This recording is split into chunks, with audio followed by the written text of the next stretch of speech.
Continuing now on Newsmax Prime, as mentioned earlier in this telecast, Donald Trump clinched the Republican nomination earlier today, pulling off what many observers thought would be an impossible task, at least about a year ago. And now Trump needs to take the next step to total party unity. For more on this, let's welcome in from Washington, D.C., where he's Skyping tonight, the president of Citizens United and the Citizens United Foundation, David Bossie. So, David, now that it's pseudo-official, at least AP has done some delegate counting, can we expect more establishment endorsements for Mr. Trump now that he has crossed that important nomination threshold? Well, I think so, J.D. Look, I mean, they don't really have a choice, whether they like it or not, whether conservatives like it or not. Look, guys like us, every 4 years, we have to wring our hands, whether it was Mitt Romney or John McCain or whomever they nominate. And we've always been on the losing end. Mr. Trump is a very interesting yet divisive figure, even amongst Republican primary voters still today. But I think once we are looking towards November and we're looking at the possibility of a Hillary Clinton presidency, that's a motivator. And I think that's certainly what motivates me. And I know the Clintons better than most, and they scare me to no end. And picking up on something you said, and I've heard others talk about this, Ronald Reagan is remembered as the great communicator. Donald Trump could be the great disruptor, yet Paul Ryan, as the speaker, has done some disruption of his own, hesitating about an endorsement. And in fact, he put together a mini campaign, I guess, trying to improve his image. His office releasing a video that has the speaker talking about this election cycle. Let's listen and look at a part of it.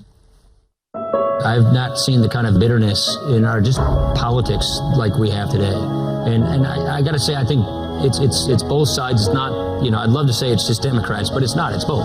And it doesn't have to be that way. America can do better.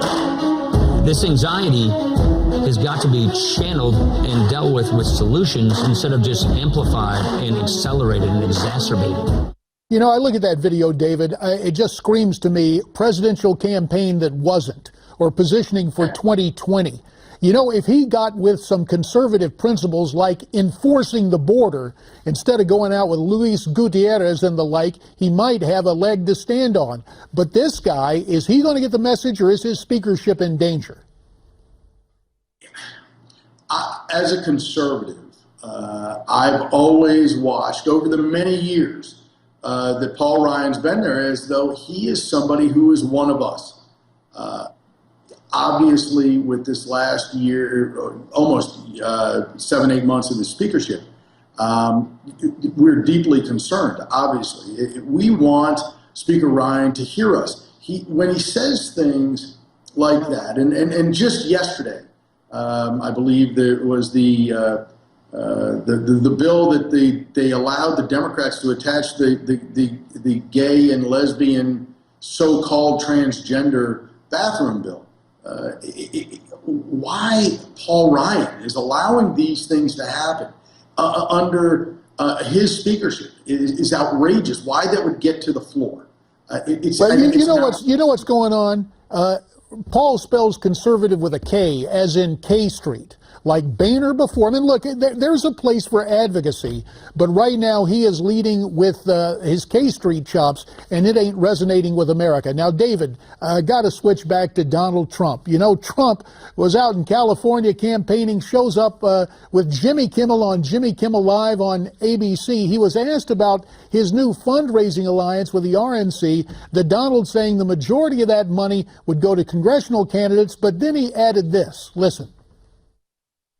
I ran in the primaries and I said I don't want anybody's money, and I didn't want, and I put in about $55 million of my own money, and I did well. And it sounds like a lot of money, but that's practically less than other people spent 200 and some odd million, and they were like in 9th place. So I spent less money and had the best result, which is what we want for a president, right? So there he is, pushing the business angle. As I understand it, despite some reticence on the part of big money guys traditionally with the Republican Party, you look at a businessman who spends less to achieve more. Trump rightly or wrongly, positively or negatively, he has built a brand that can help him headed toward November. Yeah, look, I mean, he said it himself. He did more with less. Look at Jeb, low energy Jeb Bush. Low energy Jeb had the biggest campaign machine, the most money, the super PACs, $160 million, and got no votes.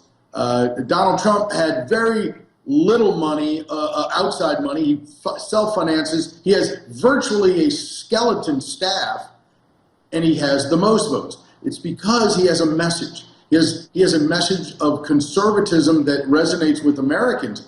And I know people and I know conservative leaders are concerned about him on certain issues, but you can't argue the fact that he's done more with less.